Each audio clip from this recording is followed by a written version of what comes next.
O Brasil é mundialmente famoso por suas florestas, claro, mas talvez uma de suas criações mais impressionantes seja, na verdade, uma complexa fortaleza de leis. Vamos mergulhar em como o país conseguiu construir uma das mais sofisticadas arquiteturas jurídicas do mundo para a proteção ambiental. O que a gente vai ver aqui é, no fundo, uma virada de chave gigantesca. Uma mudança de paradigma mesmo. É a gente sair de uma visão que tratava a natureza apenas como um recurso a ser explorado para uma outra que consagra o meio ambiente equilibrado como um direito fundamental de todos nós. Mas claro, essa fortaleza legal não apareceu do nada. Para a gente entender bem os alicerces dela, a gente precisa voltar um pouco no tempo e ver como essa ideia evoluiu ao longo dos séculos. E essa jornada, como dá para ver aqui, foi longa. Começou lá atrás com um simples controle de recursos, tipo o monopólio da coroa sobre o pau-brasil. Depois foi evoluindo bem aos poucos, até chegar no grande ponto de virada em 1988. Foi ali, com a chamada Constituição Cidadã, que a proteção ambiental foi de fato revolucionada no país. Pois é, esse ponto de virada foi a Constituição de 1988. Ela basicamente desenhou o projeto à planta baixa para tudo o que veio depois em matéria ambiental. E aqui está a grande sacada. O texto não fala só em proteger o meio ambiente para nós hoje. Ele vai além e introduz um conceito poderosíssimo, o da solidariedade intergeracional. Ou seja, virou um dever legal, nosso e do Estado, proteger tudo isso para as gerações que ainda nem nasceram. E olha, isso não foi só uma declaração bonita no papel, não. A Constituição deu deveres de casa bem específicos e que podem ser cobrados do poder público. Coisas como criar unidades de conservação e um ponto crucial, exigir estudos de impacto ambiental antes de qualquer grande obra. Ok, mas um direito tão amplo como o meio ambiente equilibrado, como é que se interpreta isso na prática? A resposta está em 5 princípios fundamentais que funcionam como uma bússola para todo o sistema jurídico ambiental. Esses princípios são como o software que roda no hardware da Constituição, sabe? Eles guiam as decisões em absolutamente tudo, desde a instalação de uma nova fábrica até a gestão de uma floresta. E um dos mais importantes é este aqui, o da precaução. A ideia é simples e direta. Na dúvida, a favor da natureza. Se não existe certeza científica de que algo não vai causar um dano, a decisão tem que ser proteger o meio ambiente. E mais, o fardo de provar que a atividade é segura fica com potencial poluidor. Bom, com o projeto e os princípios todos definidos, vamos agora para os pilares que realmente sustentam essa construção. Como é que essa ideia toda virou uma arquitetura funcional de verdade? O primeiro grande pilar é o Sistema Nacional do Meio Ambiente, o famoso SISNAMA. Pensa nele como se fosse o sistema nervoso central de toda a política ambiental.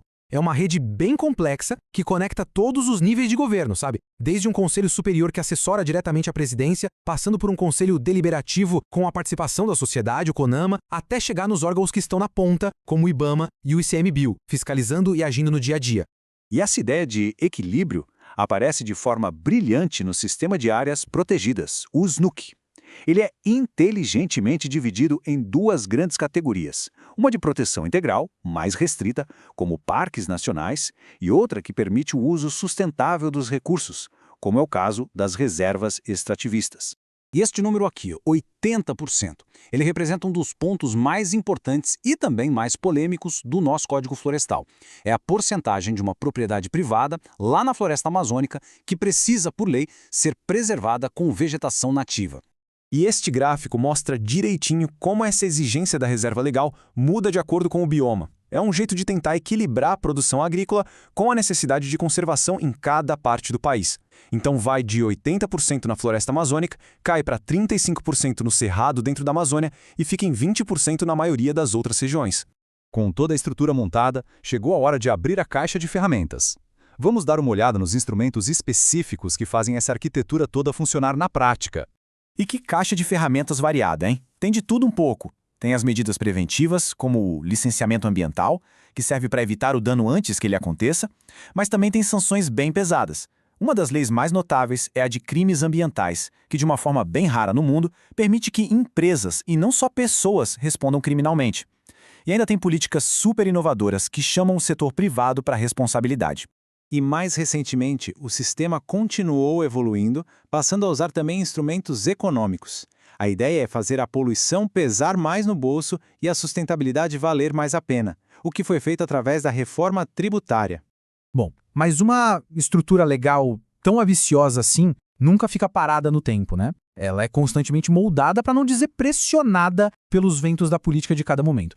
E essa tabela aqui, ela é um retrato perfeito de como as prioridades vão mudando. Cada governo recente parece que escolheu uma ferramenta preferida daquela caixa. A gente já viu um foco muito forte em regulamentação e no cadastro de terras. Depois, o pêndulo balançou para incentivos de mercado, regularização fundiária.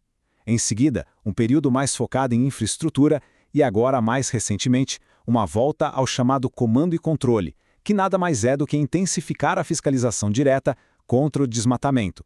E então, com tudo isso, como é que fica hoje a arquitetura ambiental do Brasil, que é tão importante para o mundo inteiro?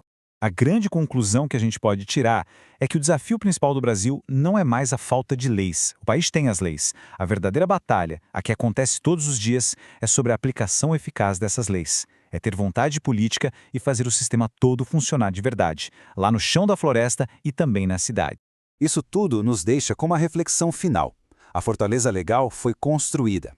A grande questão agora é se ela vai conseguir resistir às tempestades, tanto da política quanto da emergência climática que a gente vive.